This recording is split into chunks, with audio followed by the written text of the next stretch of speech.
What's poppin' battle rap culture? This is Random, the battle rap analyst, watching battles, break it down, and dismantle it, giving you what you need. I'm with the Battle Rap Hall of Fame, and I want to do another recap.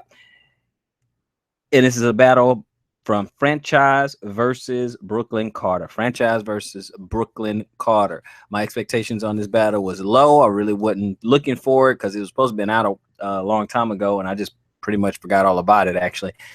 But I saw it. I said, well, let me click on it. Let me check it out. I heard a couple things about Franchise, being from Canada, and then I've also heard a couple of things about Brooklyn Carter, and I wanted to see what the little information, the little things I've been seeing here and there. I wanted to see what it was all about. So I went ahead, watched the battle, give you guys a quick little breakdown. Now, with Franchise, he opens up first. I'm going to tell you right now, dude opened up, had a strong showing. I mean, I know he's mostly over there on, King of the Dive. I've seen a couple of his battles, but this one here, strong showing. He come over here on the American turf and said, look, I'm not going to be denied. So I like how he's coming in. He came in, opened up the first round. He goes first. Franchise, he hit him. I like that first line, the zip liner. I like that right there. Then he had kind of like a little mild Friday scheme, but it hit.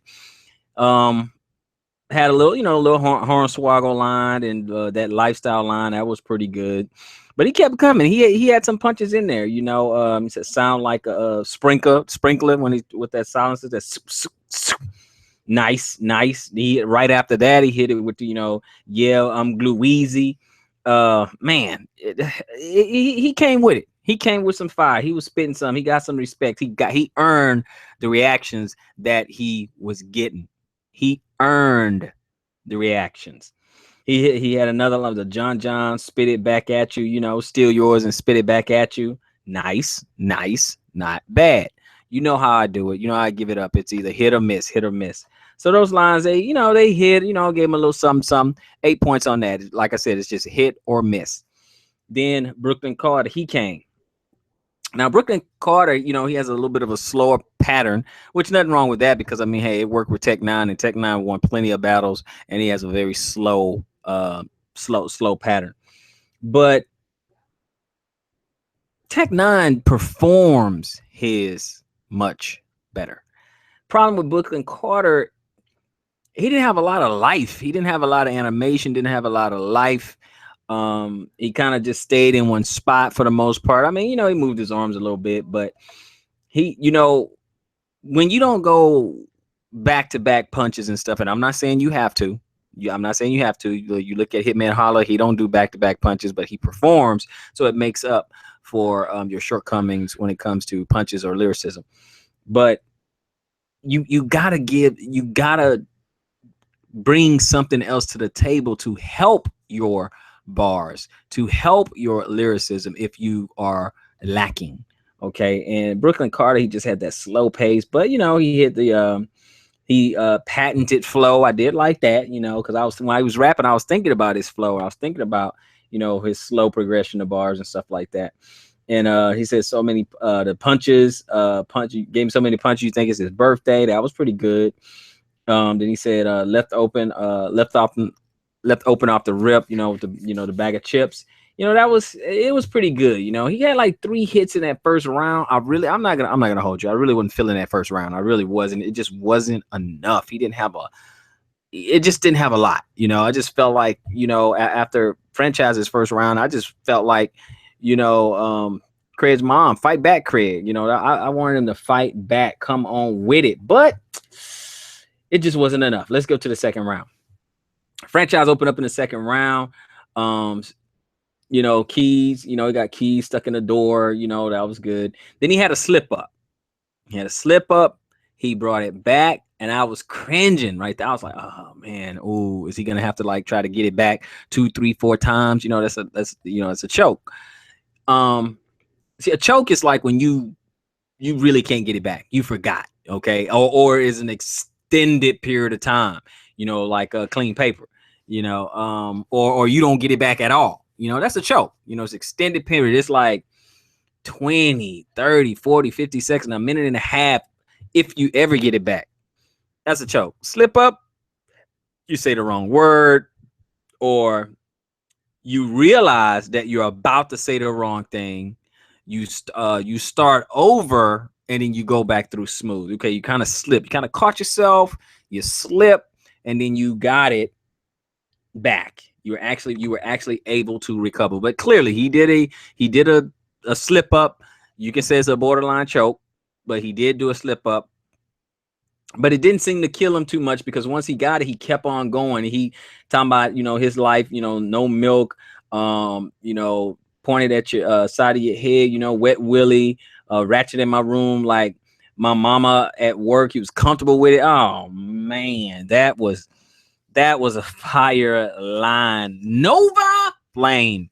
That was all right there. That was all right. That was all right. I was feeling it. He also had, some people didn't catch, but that gun line, gun bar, Rockin' Nitty. It just didn't get that much reaction. But hey, that happens, hit or miss, And he's like, lift up your shirt, yeah, like your hype man. That was pretty good. Then he did the Mike P catch more white boys, catch more bodies than Mike P on Call of Duty. Yeah, it was pretty good. It wasn't bad. I gave him, how many points he had in the second round? Oh, you know what? Just like his first round, he had 8 points. So now I'm going into round 2, and I'm like, all right, Brooklyn Carter, you need to come with it. More punches, or just more moments, more haymakers, more moments, more something, more performance. You got to get in your bag. You got to perform. You got to make people forget about a person's line, and that's what has to happen. If you cannot out punch someone, you gotta get into a different bag. You gotta do something. You gotta outperform them. You gotta create moments. You gotta have memorable lines. You got to have, bigger crowd reactions. You gotta do something to compensate if your opponent is beating you in an area. And in this particular area, Franchise was beating them in punches.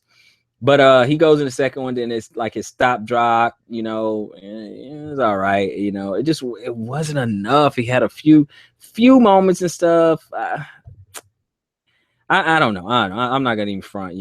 Second round, I mean, I did like the body smoking like Noob Sabat. I did like that. That's that old Mortal Kombat scheme, stuff like that. It just wasn't that much. Heat from the plastic, sit on grandma's couch, heat from the plastic. Sitting on stage like Gnome 7, that was okay, and smack back to the make smack back the shooter. And, that was a pretty good line. I had like 5 hits on that one, still wasn't enough. So just right there, I got Franchise 2-0 going into the third. 2-0.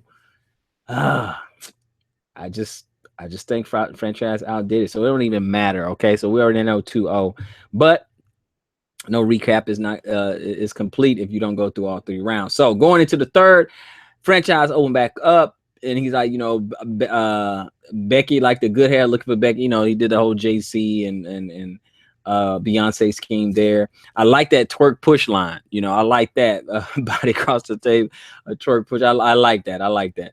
He had a Tupac in Vegas line, he did that lickety split. That was good. Cafeteria, the tray saved me. I like that. Like Maggie was the shooter.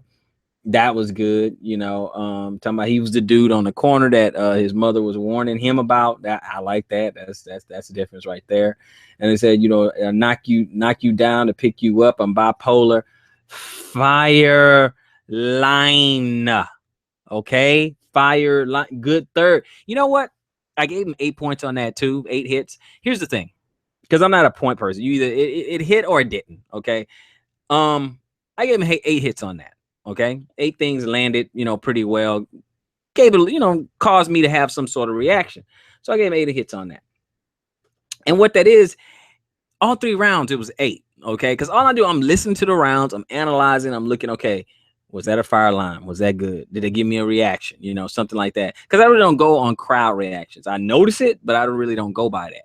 But I just said, okay, was that clever? Was that nice? Have I heard that before? Did it hit? Did he have another creative spin? That's how I look at these battles, and of course I look at their traits. You know, if somebody I don't look at a whole lot, you start to kind of get their characteristics. Okay, this guy's a puncher. This guy's a schemer. This guy is a lyricist. This guy is a performer. This guy's a storyteller. You know, this guy's an angler. There's a schemer. It's so many different ways to look at it. And does this guy have cadence? Okay, does he have delivery?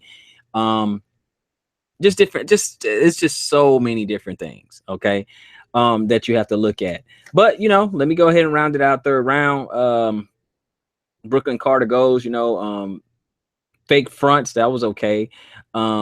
Without firing your pen, you'll never explode. I do like that. He hit him with a nomad line, and he hit it with a war machine line.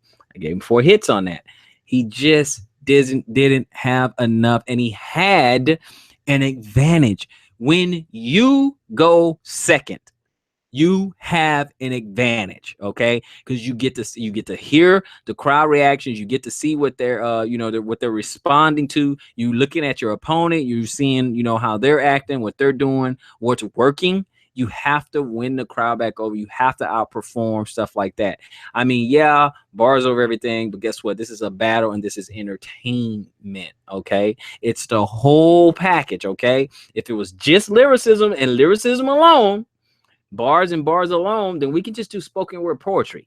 Okay, it is a whole package. Okay, if you had 2 people on stage sitting at a desk just reading off their bars, then yeah, you go there. Who wrote the best stuff? Okay, so it's not that. It is performance. Okay, it's the total package performance. It's your lines. It's how you deliver those lines. Okay, it's how you set them up. It's it's how you set up your punch, stuff like that. I mean, is it predictable? Do people see it coming a mile away? Did you overuse stuff?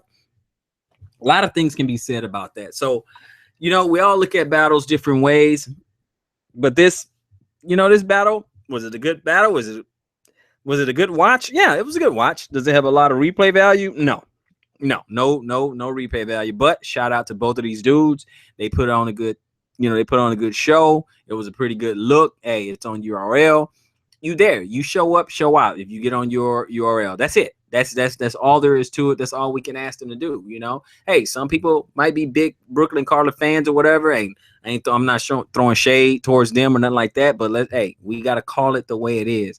I'm looking at it. I'm just looking at which one gave me that feel. Which one delivered a little bit more. Which one had a little energy. Which one had a few more bars. Which one created a few more little moments or something like that. Which one had a couple of hot lines.